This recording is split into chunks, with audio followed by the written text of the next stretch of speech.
제가요, 우리 교회를 처음 등록하는 분들에게 구원에 관한 강의를 합니다. 정말 구원 받았습니까? 그런 어떤 교회에서는 정말 필요 없다고 생각할 일을 하는 이유는 한 가지예요. 이 간증이, 이 환상이 저에게는요, 정말 의미가 있게 다가왔기 때문입니다. 마찬가지로 허다한 무리들이 있었대요.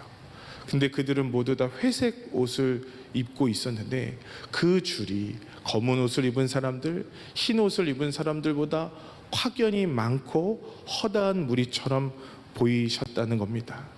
그런데 주님께서 마음으로 알게 하시는 것은 저들은 가짜다 라는 마음을 깨닫게 하시더라는 거예요. 그러면서 어떤 일이 벌어졌냐면, 너는 지옥이다 할 때 그들이 목이 없었대요. 고개를 푹 숙이고 그저 이 어깨가 움츠려들어서 목조차 보이지 않을 정도로 그렇게 주님의 이야기를 들었다라는 거죠. 하나같이 그들 가운데 반응이 있었는데 다 고개를 푹 숙이고 마치 머리가 없어진 것처럼 보일 정도로, 그래서 감히 주님 앞에, 주님 나 억울합니다, 주님 앞에 옳게 살았는데, 주님 나 주님의 은혜로 구원받았는데 어떻게 나를 모른 척 하십니까? 라고 이야기하는 사람들이 단 한 명도 없었다라는 겁니다. 제가 이 이야기를 들려드리고 싶은 이유는 두 가지입니다. 첫 번째, 주님의 심판대 앞에 설 때가 여러분 반드시 온다는 것이고요. 두 번째요, 주님의 심판대 앞에서는요, 죄인들이 그 어떠한 변명도 하지 못하더라는 거죠. 보좌 앞에 이르기까지 수많은 변명들을 아마도 생각했을 것입니다. 주님, 저는 주님의 이름으로 귀신을 쫓았는데요. 주님, 저는 주님의 이름으로 사역도 하고 병든 자를 고쳤는데요. 저는 상황이 어쩔 수 없었어요. 이 험한 세상을 살다 보니 어쩔 수 없이 주님을 떠나 세상을 사랑하는 마음이 있지 않았겠습니까? 그런데 여러분, 그런 핑계가 주님 앞에는 조금도 통하지 않더라는 겁니다. 여러분 기억하셔야 합니다. 주님의 눈은 정직하십니다. 주님의 공의의 잣대는요 정확하십니다. 주님은 우리의 중심을 보시고 우리의 은밀한 것까지 놓치지 않으십니다. 그런데 심판대 앞에 서지 않은 우리들은 억울해합니다. 나는 그런 의도가 아니었는데 다들 왜 나만 지적하지? 정말 힘들었어요. 내가 그 상황에서 할 수 있는 게 뭐라고요? 우리는 자꾸 우리의 죄를 정당화하고 설명하고 그리고 포장하려고 합니다. 여러분, 우리 스스로도 속을 때가 있어요. 나 정도면 괜찮은 사람이지, 나 정도면 훌륭한 사람인지, 나도 속는 나의 모습을 우리 주님은 속지 않으시더라는 것입니다. 여러분, 오늘 우리에게 복음의 빛이 비추어져서 우리가 어떤 자인지 깨달아 아는 은혜가 있었으면 좋겠어요. 여러분, 죄의 길에 특징이 있습니다. 아주 분명한 특징, 뭐냐면요, 알면서도 걷는다라는 거예요. 좀 따라해 보실까요? 알면서도 걷는다. 여러분, 죄의 길은 단순히 모르고 무지해서 걷는 길이 결코 아니라는 거죠. 죄인들의 특징이 있습니다. 그들은 결코 무지하지 않습니다. 말씀이 들렸고 양심에 찔렸고 마음의 괴로움이 있었지만 모른 척 하더라는 것입니다. 마음이 힘들고 고통스러운 마음들이 있지만 침묵하시는 주님 앞에 괜찮은 척 은근슬쩍 지나가더라는 것입니다. 여러분, 그러나 주님이 모르실까요? 아니에요. 주님은 다 아시지만 기다리고 계시는 겁니다. 아멘이시죠? 왜요? 돌이킬 수 있는 은혜를 주시는 겁니다. 돌이킬 수 있는 기회를 주시는 겁니다. 그러나 우리는 종종 하나님의 이 정직한 시선을 속일 수 있다고 생각합니다. 주님은 모른 척 지나가실 수 없습니다. 여러분, 말씀이 들렸다면 그 길에서 돌이켜야 될 책임이 저와 여러분에게 있습니다. 여러분과 함께 나누고 싶은 말씀은 아합 왕에 관한 이야기입니다. 여러분, 이 아합 왕은요, 하나님을 경외하지 않는 아주 대표적인 왕이었습니다. 그는 욕심과 우상을 섬기고 싶고 죄를 사랑하는 마음이 이 안에 가득했던 사람이었는데요, 어느 날 그가 왕궁 옆에 웬 멋진 포도밭을 보게 됩니다.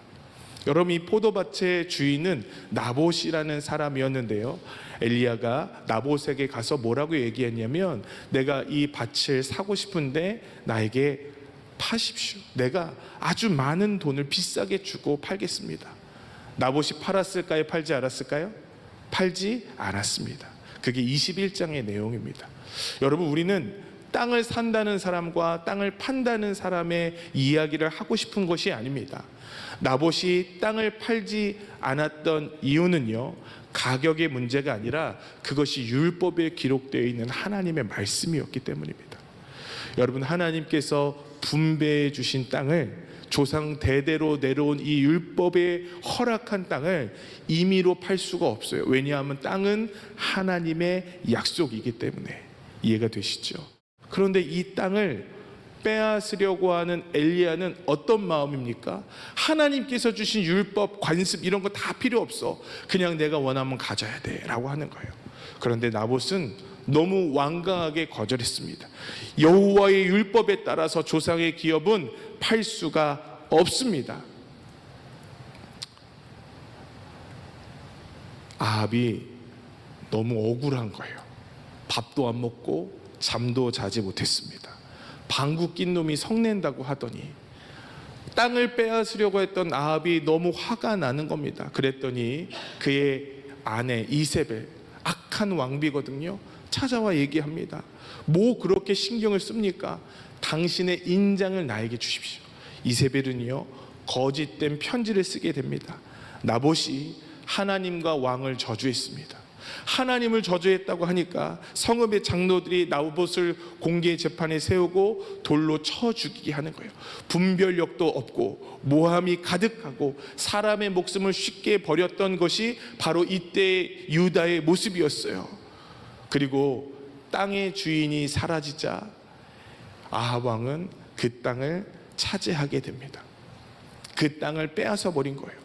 그래서 오늘 우리가 읽었던 19절의 말씀처럼 나봇의 피가 흘렸던 그 자리에 아합 너의 피가 뿌려질 것이라는 하나님의 심판의 메시지를 엘리야를 통해 듣게 되더라는 것입니다. 여러분, 기억해야 될 것이 있어요. 우리는 성경을 읽으며 아합이 나쁜 사람인지 좋은 사람인지 이미 알고 있습니다. 여러분, 문제를 낼게요. 아합이 나쁜 왕일까요? 좋은 왕일까요? 아합은요, 나쁜 놈입니다. 아주 나쁜 놈이에요. 우리는 다 알고 있어요. 근데 여러분, 문제가 있습니다. 아합 스스로도 자기가 악한 사람이라는 것을 알까요? 아합 스스로도 나의 피가 저곳에 뿌려질 정도로 내가 악한 자라는 것을 깨닫고 있을까요? 제가 성경을 묵상하다가 깨달았어요. 그는 아마도 자기 스스로를 악한 자라고 여기지 않았을 것입니다. 그가 하나님 앞에 돌이켜 회개해야 될 죄가 있는 자라고 스스로를 여기지 않았을 것 같아요. 그 증거가 있습니다.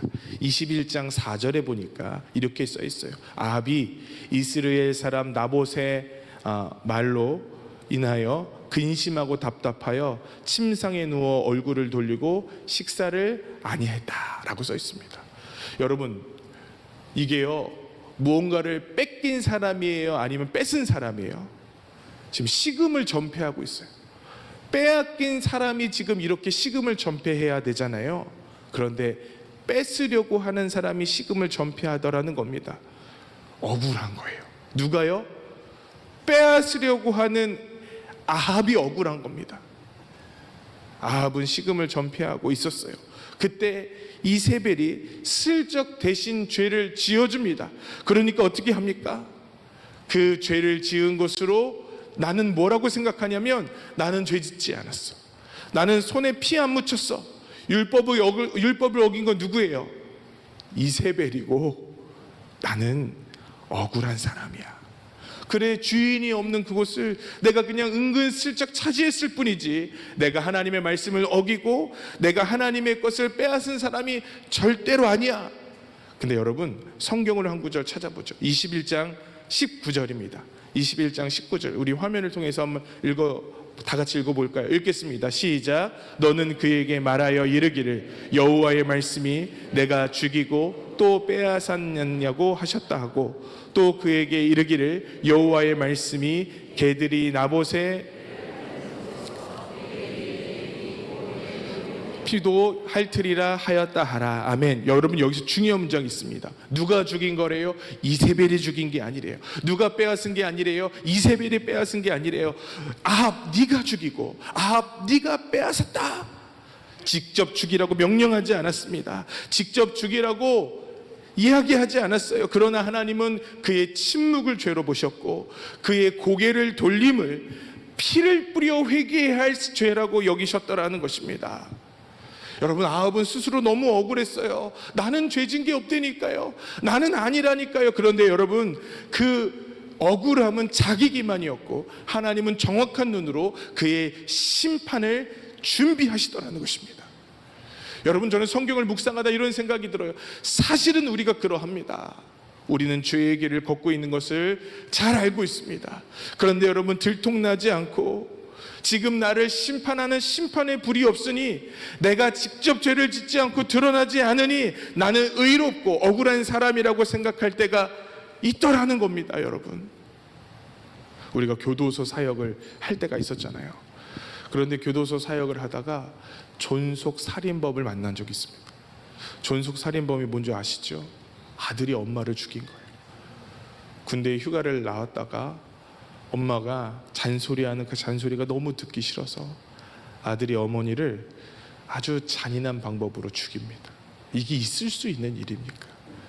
그런데 이 형제가 기도를 받고 싶다고 하는 거예요. 제가 이 형제의 면회도 다녀왔고 또 박보영 목사님을 모시고 함께 예배도 드렸어요. 근데 기도를 받는데 그 기도의 제목이 뭐였냐면요, 저도 너무 충격이었어요. 어머니를 죽인 죄가 너무 커서 용서받을 수 없는데 이런 내가 용서받을 수 있을까요? 가 아니었습니다. 제가 우리 성도님들께 참 할 수 없는 얘기가 있었는데, 내 형량이 너무 과하니 이 형량을 좀 줄여주실 수 있을까요?가 그의 기도 제목이었어요. 제가 너무 충격을 받았어요.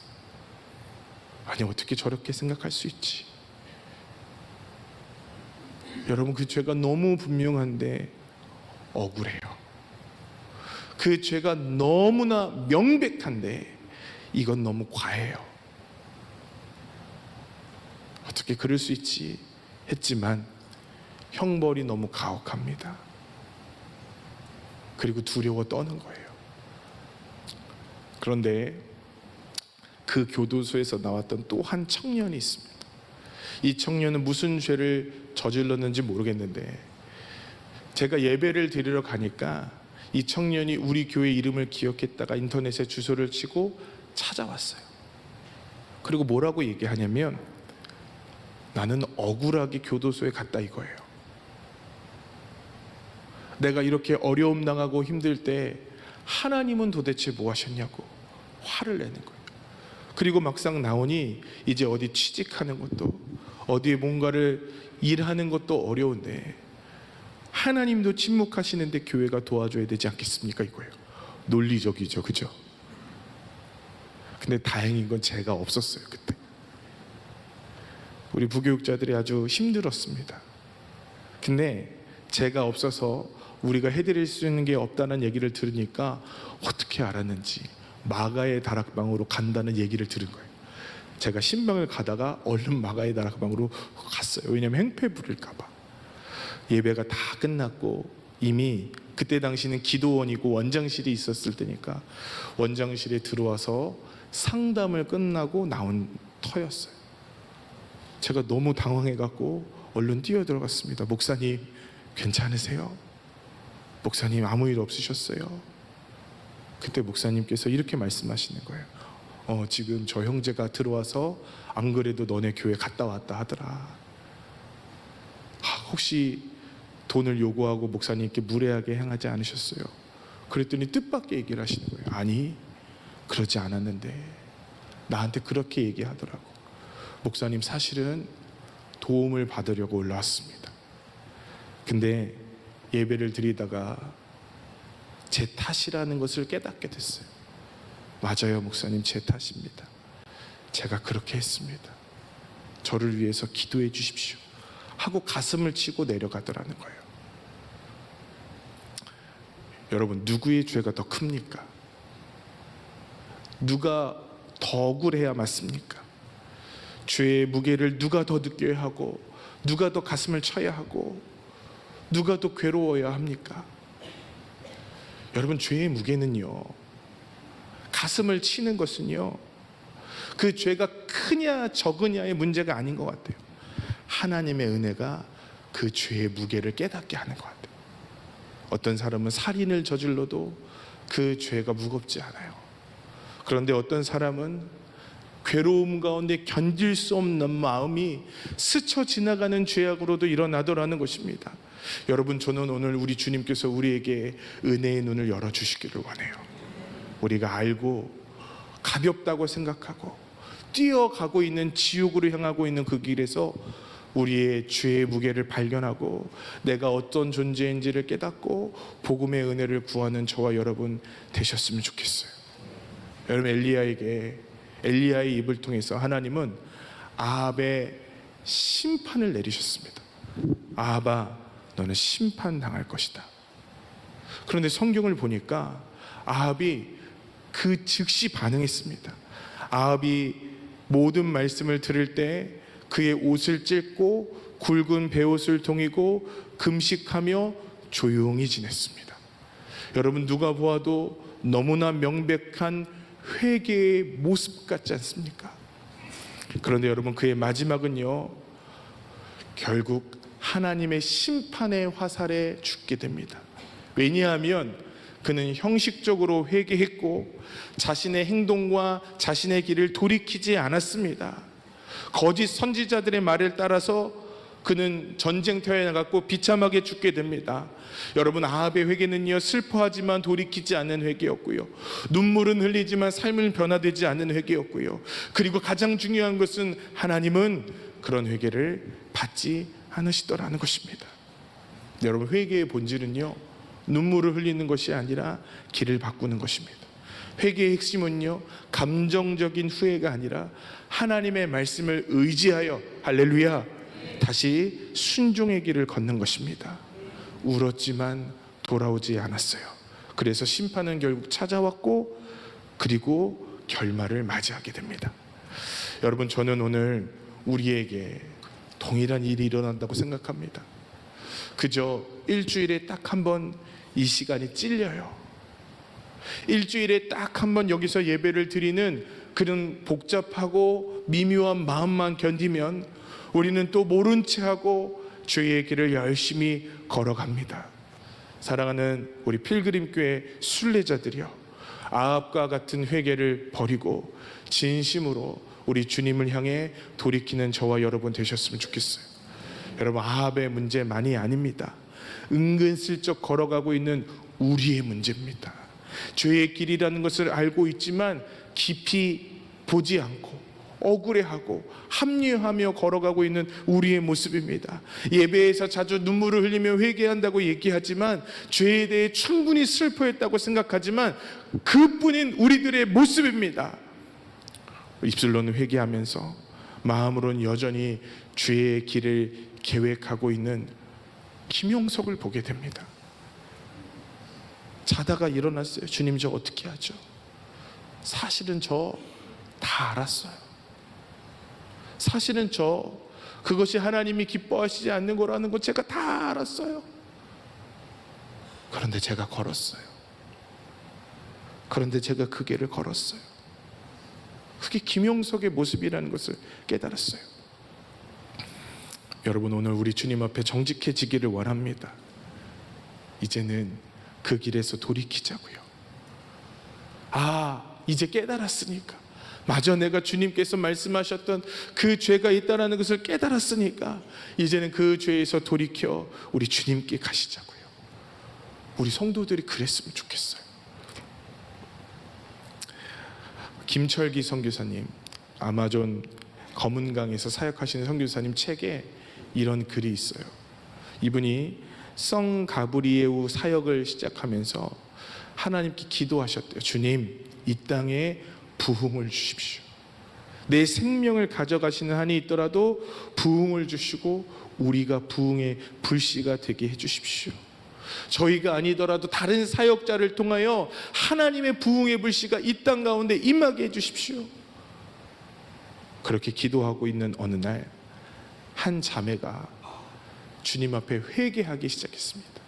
2009년 9월 에스더라고 하는 자매가 선교사님과 기도하던 중에 성령의 뜨거운 은혜와 체험을 하고 자기의 죄를 비로소 선교사님들에게 토로하기 시작했습니다. 그 자매는 그렇게 예쁘지 않았대요. 그 책에 그렇게 써 있어요. 제가 얘기한 게 아니라. 그런데 그 자매가 그렇게 남학생들과 밀접한 관계를 갖고 있는 것을 아무도 몰랐다는 거예요. 그 일 이후로 신학교 안에 있는 죄가 무엇인지 다 드러나기 시작했습니다. 2009년 9월부터 12월까지 선교사님의 증언에 따르면 지속적인 회개의 불꽃이 타올랐고, 예배를 마친 후에 다들 정글 깊숙한 곳으로 들어가 하나님과 독대하는 시간을 가졌다는 거예요. 그들의 죄의 목록과 고백에 이렇게 써 있어요. 콜롬비아에서 온 한 인디오 형제는 통곡하면서 고백하기를, 저는 코카인을 하기 위해 늘 몸을 팔았습니다. 쾌락을 위하여 훔칠 수 있는 것은 다 훔쳤습니다 라고 했습니다. 프란시스코라는 학생은, 저는 술꾼이었습니다. 밤마다 성적 욕구를 채우지 않으면 잠을 잘 수 없었습니다. 저는 양성애자였고 늘 수간을 했습니다. 그리고 많은 여자들과 잠을 잤습니다 라고 고백했습니다. 여러분, 제가 책을 읽다 깜짝 놀랐어요. 이거는요, 지금 막 예수님을 믿은 새 가족들에게 일어난 간증이 아닙니다. 이거는요, 지금 막 예수 그리스도를 영접한 저 세상의 한복판에 죄와 연합하고 뒹굴고 있었던 그 죄인들에게 있었던 일이 아닙니다. 그래도 예수님을 믿는다고 하는 사람들, 아니 더 나아가서 이제는 예수님께 내 생명을 드리겠다고 하는 사람들이 신학교에서 짓고 있었던 죄였습니다. 그들은 다 알았어요. 그들은 다 알고 있었어요.